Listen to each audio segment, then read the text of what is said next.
자, 25항 설명하겠습니다. 25항은요, 부사를 형성하는 어근의 원형을 밝혀 적는 경우에 대한 거예요. 자, 근데 25항에서 가장 중요한 것은 뭐뭐 하다가 붙냐 안 붙냐 이게 중요한 거예요. 뭐뭐 하다가 붙는 어근의 말의 뿌리에 이나 히가 붙어. 이거는 부사를 만들 때 흔하지 않아요? 이와 히는 부사를 만들 때 흔하게 쓰이는 전미사죠. 자주 쓰이는 전미사, 생산적인 전미사. 뭐뭐 하다가 붙는 어근에 이나 히가 붙어서 부사가 되거나, 한번 끊을게요. 자, 이미 부사인데, 이미 부사에 이라는 전미사가 붙어서 또 부사가 되는 거. 여긴 지금 안 써있지만, 부사야.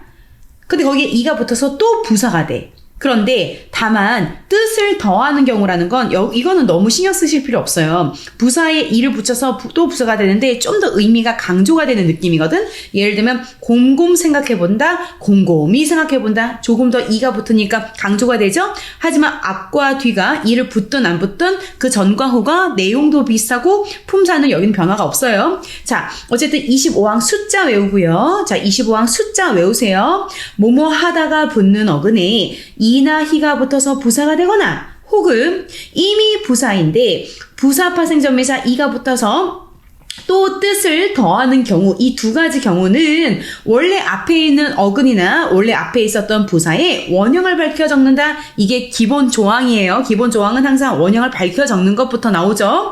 자, 25항의 1번은 뭐뭐 하다가 붙는 어근에 이나 히가 붙어서 부사가 되는 경우죠. 자, 얘는 그러면 이제 원래 어근은 부사가 아니었는데 이나 히가 붙어서 부사가 된 거고 원형을 밝혀 적었다. 요것도 알아야 되고요. 마지막으로 여기에 나와 있는 예시들은 하다가 붙어야 돼요. 자, 지금 선생님이 이렇게 형광펜을 한 번 더 한 것은요, 우리 학교 프린트에 있는 예시와 겹치는 것은 색깔 표시를 했습니다. 자, 급하다, 급히, 꾸준하다. 자, 도저하다라는 말, 요거는 좀 그 학생들이 질문이 많을까봐 학교 프린트에선 빠졌는데요. 도저하다가 어떤 학문이나 지식에 대해 깊이 들어가다, 깊이 뭔가 파고 들어간다, 이런 거예요. 그래서 도저히라는 건 아무리 생각해봐도 도저히 뭐 안 된다 할 때 그 도저히잖아요. 그래서 중요한 건 뭐냐면, 도저하다라는 말이 우리한테 낯설지만 있습니다. 알겠죠? 도저하다라는 말 있고, 도저히, 딱하다, 딱히, 어렴풋하다. 그 기억이, 그 추억이 내 머릿속에 어렴풋하다 있죠? 깨끗하다. 지금 다시 한번요. 여기 나와 있는 예시들은 체크 포인트 뭔가요? 자, 다 하다가 붙는, 이제 부사는 아닌데, 하다가 붙는 애들이고요. 자, 원형을 다 밝혀서 어법을 지켜서 표의주의를 택한 부분들이죠. 이나 히가 붙어서 부사가 됐죠. 원형을 밝혔다. 자, 근데 붙임이 중요하죠. 붙임은 예외 조항이죠. 뭐뭐 하다가 이번에 붙지 않는 경우는 어떡하냐? 그때는 소리들을 적는다. 선생님 뭐라고 했어? 위에서 내려갈 줄도 알아야 되지만 아래에 있는 예시를 거꾸로 올라갈 줄도 알아야 됩니다. 갑자기, 반드시, 슬며시 이 세 명은 지금 원형을 밝히지 않고 소리나는 대로 표기했죠. 그죠? 표음주의를 따랐죠. 자, 그런데 얘네들이 소리나는 대로 적었는데 이유가 뭐야? 왜 소리대로 적었어? 라고 하면 이 세 명은 뭐라고 말해야 돼? 자, 25항에서 뭐뭐 하다가 붙지 않는 어근이기 때문이야 라고 반대로도 말할 줄 알아야 돼요. 자, 계속 읽어볼게요. 뭐뭐 하다가 붙어 안 붙어? 여기는 안 붙어. 한번 해볼까요? 갑작하다? 반듯하다? 물론 반듯하다란 말이 있죠. 어떤 생김새가 아담하고 말끔하다라는 뜻인데 여기에서 이 뜻으로 온 것은 반듯이라고 하죠. 반듯이. 소나무가 언덕 위에 반듯이 서 있다. 반듯하다의 이 반듯은 반듯이라고 따로 있습니다. 근데 여기서는 반드시가 꼭 기어코 틀림없이 이런 뜻으로 쓰였을 때는 이 하다가 붙는 반듯하다에서 온 게 아니거든요. 구분을 해 주셔야 돼요. 슬며하다 이런 말도 없지요. 그래서 슬며이가 아니라 슬며시가 된 거야. 선생님 지금 껌을 씹고 있어서 껌을 뱉을게요. 자, 그 다음에 자 25항의 두 번째는요. 이미 부사인데 거기에 이가 뿅 붙어서 또 부사가 되는 거야. 약간의 뜻을 더해준다고 여기 나와 있죠. 자, 일단 그러면 체크 포인트가 뭐냐면 당연히 이렇게 딱 봤을 때 원형을 밝혔네, 어법을 지켰네, 이 부분은 당연히 느낌이 오지요? 그런데 부사라는 품사를 이해해야 돼요. 곰곰, 생각하다 꿈이죠. 용언 꿈이면 부사죠? 더욱 아름답다, 생긋 웃는다, 오뚝, 요거 조심하셔야겠네요. 오뚝이 자체는 뭔가 우리가 장난감 넘어졌다 올라가는 이렇게 다시 일어서는 그 장난감 오뚝이는 명사지만요. 얘는 여기선 부사로 예시로 나온 거야. 오뚝 일어서라, 오뚝이 일어서라. 라고 해서 여기선 부사다. 여기서만큼은 명사가 아니야. 일찍 일어나라, 일찍이 일어나라. 해죽 웃는다, 해죽이 웃는다. 라고 해서 원래 이가 붙기 전에도 부사, 이가 붙은 다음에도 부사라는 거 잊지 마셔야 돼요. 자, 부사에 이가 붙어서 역시 부사가 되는 경우, 뜻을 더하는 경우라는 거 다 원형을 지켰고요. 곰곰이, 더욱이, 생글이 이 세 가지는 학교 프린트 예시와 겹칩니다. 라는 거죠.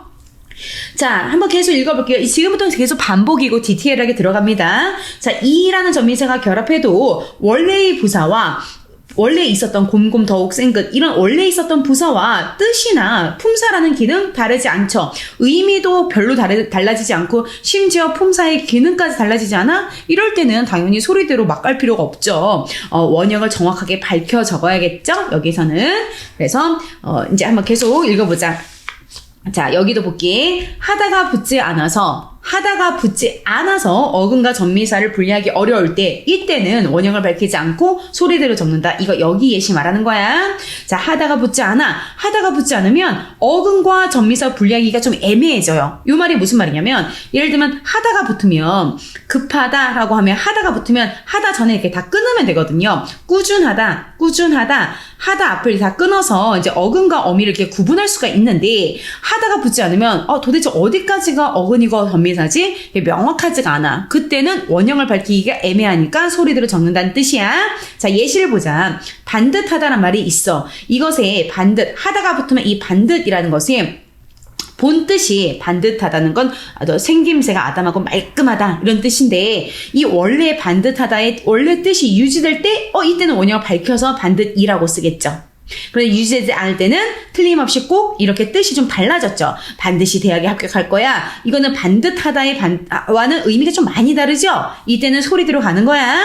자, 다시 한번 볼게요. 이거 시험에 100% 나오니까 이거 다시 한번 보자. 자, 반듯하다 이것도 외우세요. 생김새가 아담하고 깔끔하다. 자, 그러면 예시가 저 사람 이목구비가 되게 반듯하다 라고 했어. 자, 그러면 반듯하다 이 뜻은 반듯하다가 살아있을 땐 반듯이라고 생김새가 아담하고 말끔하게 라는 부사가 되는 건데, 소나무가 반듯이 서 있다. 여기서 반듯이는 반듯하다의 이 뜻과 유사하죠. 동일하죠. 자, 그런데 여기서 끊어야 됩니다. 반드시 합격할 거야. 반드시 이겨낼 거야. 반드시 복수할 거야. 틀림없이 꼭 이거는 원래 반듯하다인 생김새가 아담하고 깔끔하다 의미와 완전히 멀어졌죠. 이때는 원래 본뜻과 멀어졌기 때문에, 즉 반듯하다에 반듯하다 상관이 없기 때문에 이때는 소리대로 간다, 표음주의 따른다, 원형을 밝혀 적지 않는다, 오늘 안에 반드시 일을 끝내자. 이때는 반드시입니다. 자, 어느 방식으로든 시험 문제 무조건 나옵니다. 얘는요. 자, 반듯과 비슷한 이 하나 더 볼까요? 지긋하다. 이거 지긋지긋하다 그 지긋 아니야. 여기서는 지긋하다 이렇게 원형 밝혀서 적은 거. 지긋하다는 나이가 비교적 많아 듬직하다라는 뜻이야. 자, 너희들은 많이 안 쓰지만 선생님 나이 때는 이 말 꽤 많이 쓰거든요. 저 어르신은 나이가 지긋하신 분이셔. 이런 말. 나이가 비교적 많아 듬직하다. 그러면 여기 지긋하다의 의미가 살아있어서 부사가 될 때 이라는 부사파생 전미사가 붙었을 때는 원형을 밝히겠죠. 나이가 비교적 많아 듬직하게. 나이가 지긋이 든 반백의 신사. 나이가 지긋이, 나이가 들었다. 그 부분은 원형을 밝혀요. 자, 반면에 여기도 끊어볼게요. 자, 여기서 지긋이, 얘는 원형을 밝히지 않았죠. 얘는 소리대로 간 거 눈에 보이죠. 자, 이거는 슬며시 힘을 주는 모양이야. 그러면 원래의 지긋하다의 이 지긋하다는 이 지긋이와 뜻이 많이 멀어졌죠. 그러니까 이 뜻과 이 뜻 상관없잖아. 소리대로 가는 거야. 그래서 이 말은 하다가 붙는다고 말할 수 없는 거야. 지긋이는 하다가 붙는다고 말할 수 있지만 얘는 하다가 붙는다고 말할 수가 없는 거죠. 자, 눈을 지그시 감았다. 그래서 예시를 외워두세요. 나이가 지그시 들었다는 요거, 눈을 지그시 감았다는 요거. 됐지요? 자, 우린 계속해서 25항을 보고 있고요. 자, 이 조항을 시험에서 주어진다고 하더라도 머릿속에 서랍장에 차곡차곡 넣어야 되기 때문에 이 숫자도 외워두는 게 좋습니다. 숫자 외우고 얘도 다 암기하세요. 자, 그리고 계속 읽어볼게요. 자, 다시 한번 25항에 대한 얘기를 한번 크게 다시 한번 복습해 볼게요. 자, 일단 부사에서 원형을 밝혀 적는 경우 3개에 대해서 얘기해 볼까요? 자, 이거 소리대로 가는 거 말고 다시 원형을 밝혀 적는 본 조항에 대해서 얘기할게. 한번 복습해 볼까? 뭐뭐 하다가 붙는 어근에 이나 히라는 전미사가 붙어서 부사가 되는 경우, 품사가 바뀌는 경우. 자, 예시를 보면 아까 반복하다, 급하다, 꾸준하다, 깨끗하다 이런 말이 있었죠. 자, 여기서 꾸준, 깨끗 이런 게 어근이고 이나 히라는 것이 부사 파생 전미사. 선생님, 파생 전미사가 뭐예요? 품사가 부사가 아니었는데 부사로 만들어주는 그걸 부사 파생 전미사라고 해. 그래서 급하다, 꾸준하다, 깨끗하다 다 품사가 원래 부사가 아니었죠. 이나히가 이나히라는 전미사가 붙어서 부사가 됐네. 그런 걸 부사 파생 전미사라고 해. 이나히를. 꾸준하다, 꾸준히, 버젓하다, 버젓이 이렇게 버젓하다의 뜻은 선생님이 적어드렸고요. 자, 어쨌든 이 첫 번째 케이스는 부사에서 원형을 밝혀 적는 경우다. 첫 번째. 두 번째, 이미 부사인데 이라는 전미사가 붙어서 또 부사가 되는 경우 아까 했듯이 곰곰 생각하다, 곰곰이 생각하다, 생긋 웃는다, 생긋이 웃는다. 자, 그 앞뒤가 이건 심지어 의미도 유사하고 품사까지 동일하죠. 당연히 원형을 밝혀서 적겠죠. 자, 마지막 세 번째. 부사에서 원형을 밝혀 적는 마지막 세 번째는 지금 25항이 아니라 20항에 대한 건데요. 20항. 20항에서도 부사인데 원형을 밝혀 적는 예시가 있었잖아. 그 앞에 영상이 있었죠? 그래서 그거 세 번째. 부사에서 원형을 밝혀 적는 경우 두 가지는 25항에 대한 거. 마지막에 선생님이 보여주는 건 20항에 있는 건데 한번 보자. 반복적인 명사 어근, 그러니까 처버라고 하죠. 명사 처버. 같은 말이 중첩돼서 있을 때 곧곧 이런 거 반복되는 명사의 어근에 이가 뿅 붙어서 부사가 되는 경우, 이런 경우도 20항에서 원형을 밝혀 적어라 라고 했잖아. 곧곧 플레이스죠. 곧곧 하나의 플레이스니까 당연히 명사죠. 곧곧 명사의 최종 명사야. 곳곳마다 곳곳이 찾아보았다. 자, 이때 명사 처버에 명사 반복되는 명사에 이가 붙어서 원형 밝히자. 자, 집 하우스죠. 하우스 또는 홈 당연히 명사죠. 자, 명사 집집 찾아다녔다. 집집이 찾아다녔다. 집집이 돌아다녔다 라고 했을 때 모든 집마다 라고 해서 집집이라는 어근은 명사죠. 이라는 명사 파생 전미사가 뿅 붙어서 최종적으로는 부사가 됐죠. 왜? 집집이 찾아다니다라는 용언을 꾸미니까 최종적으로는 부사가 된 거야.